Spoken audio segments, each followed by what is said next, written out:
manière très simple, vous pouvez améliorer votre pergola ou votre terrasse couverte en lui adjoignant par exemple des panneaux vitrés ou une couverture solaire. Pour cette pergola, nous allons lui installer des panneaux vitrés coulissants. Pour savoir de quelle porte coulissante en verre vous aurez besoin, mesurez l'ouverture de la véranda. La hauteur se veut bien sûr importante lorsque l'on place des parois en verre, mais la largeur l'est tout autant. À l'aide de ces dimensions, vous pouvez ensuite effectuer votre commande. La fondation doit également être en mesure de supporter un poids suffisant, à savoir 390 kg par mètre courant. Si vous placez des panneaux vitrés coulissants sur une terrasse comme celle-ci, assurez-vous que le sol soit bien à niveau dans la direction des portes coulissantes. Si ce n'est pas le cas, vous devrez absolument utiliser un profil de fondation. Il est important que votre base soit bien à niveau. Sinon, les portes coulissantes glisseront et s'ouvriront d'elles-mêmes. Une fois tout en ordre, vous recevrez alors votre commande, tant les rails que les portes coulissantes. Le tout livré à votre domicile. Les panneaux de verre sont toujours maintenus sur les côtés par des supports adaptés. Dès la réception de vos profils, veillez à déballer le matériel et vérifier qu'il n'y a pas de dégâts côté peinture ou également des coups dans les profils. Tout est-il en ordre? Ensuite vous pouvez vous mettre au travail. D'abord, vous posez le rail inférieur. Mesurez la longueur nécessaire. Découpez le rail inférieur sur mesure afin qu'il se place parfaitement entre les montants. Avec une scie à onglet et bien sûr une lame de coupe adaptée, vous pouvez fabriquer le rail inférieur précisément à la taille voulue.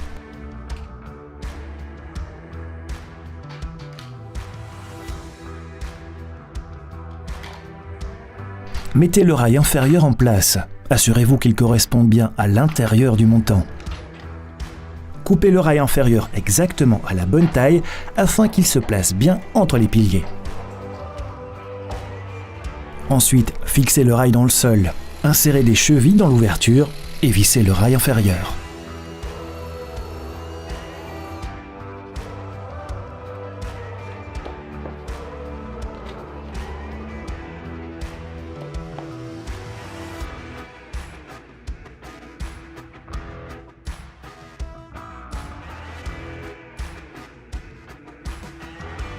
Dans le profil à l'intérieur se trouve une série de trous.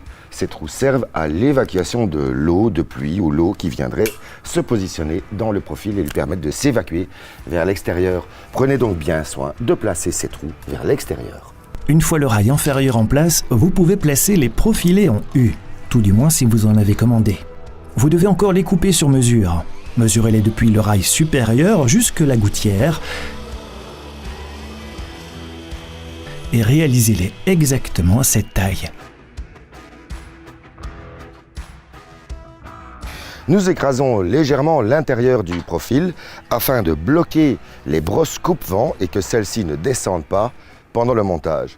Assurez-vous tout de même de protéger l'extérieur du profil avec quelque chose entre la pince et le profil pour ne pas endommager la peinture. Vous prépercez les profilés en U avant de les accrocher. Percez 2 trous dans les rainures à 10 cm du bas, à 10 cm du haut et au milieu.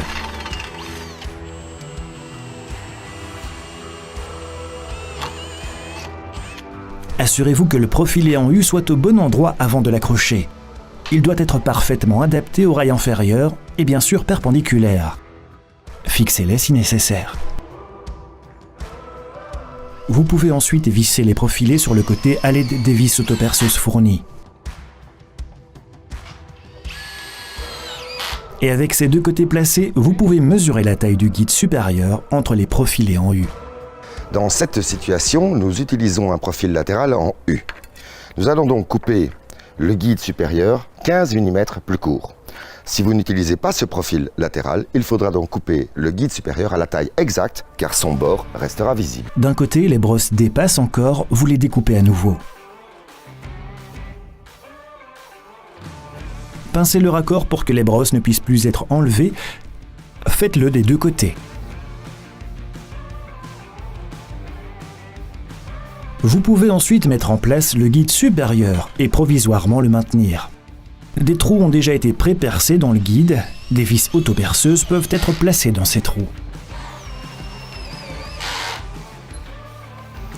Nous avons directement fixé le profil supérieur dans la gouttière avec des vis et la gouttière n'est donc plus étanche. Nous allons maintenant l'étanchéifier avec un silicone. Avec un point de silicone sur les vis, vous rendez l'ouverture étanche.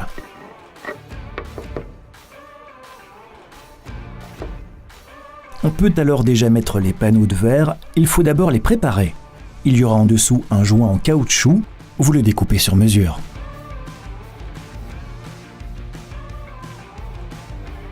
Nous avons ensuite placé un élément roulant sur ce joint. Cet élément se place sur le rail inférieur et assure le glissement des parois.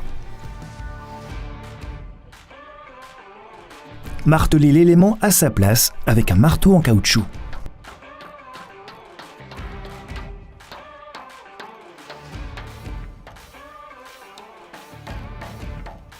Le poids et les dimensions de votre panneau vitré vont nécessiter force et précision.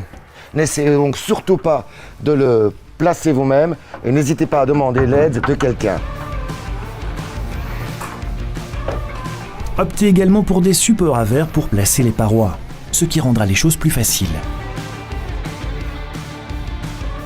Une fois les parois bien en place, collez maintenant des butées de porte à la fin.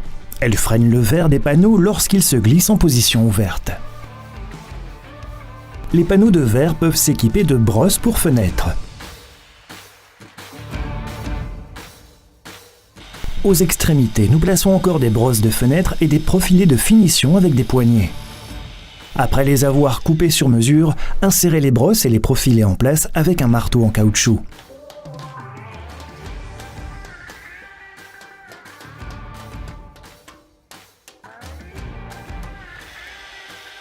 Ensuite, achevez le reste de la bordure avec des bandes décoratives.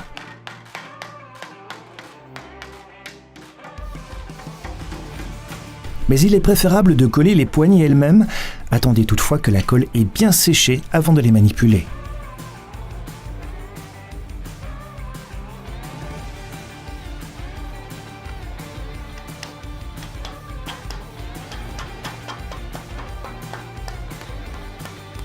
Grâce à ces profilés de finition, cette véranda se dote de parois vitrées et se retrouve donc prête pour la mi-saison ou même pour l'hiver. Vous voulez une baie en verre sur le côté de votre véranda? Eh bien c'est possible, mais il faut d'abord prévoir une cale de verre. Le toit de votre véranda s'incline vers le bas et un éclairage vertical vous permet de placer des portes coulissantes.